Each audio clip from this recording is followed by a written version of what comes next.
Hi guys, so we are at page 296 at Trailguide to the Body, featuring pelvis and thigh. So looking at the image 6.44 and anterior view of the right hip and thigh.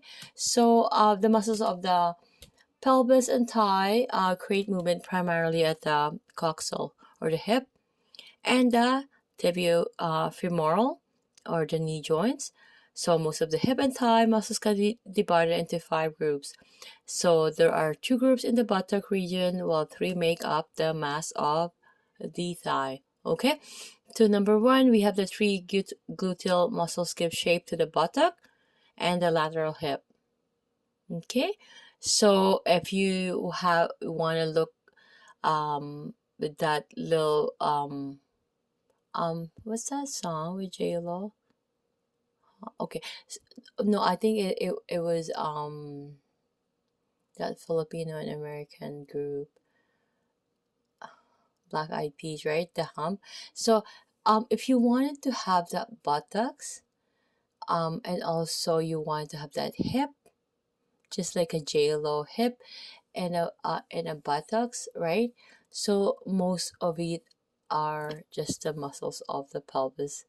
Um, More preferably the muscles of the 3 gluteal muscles that really gave that kind of shape.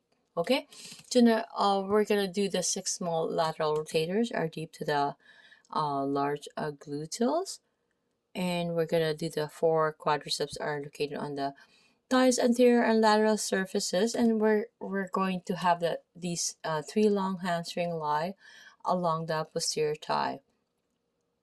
And of course, the 5 adductors are tucked between the quadriceps and the hamstring along the medial thigh.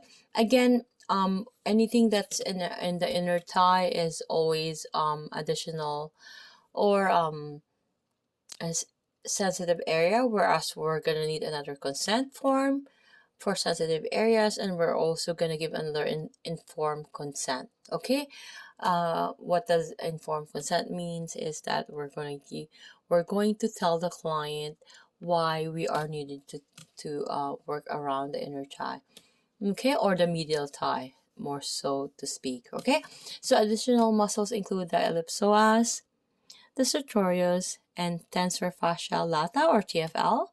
Okay, so looking at the anterior view again, a 6.44, we have the right hip and thigh, starting from the psoas major here, and we have the psoas minor, and of course the anterior superior iliac spine, and we have the iliacus here together combined with the psoas major and the iliacus. We have the iliopsoas.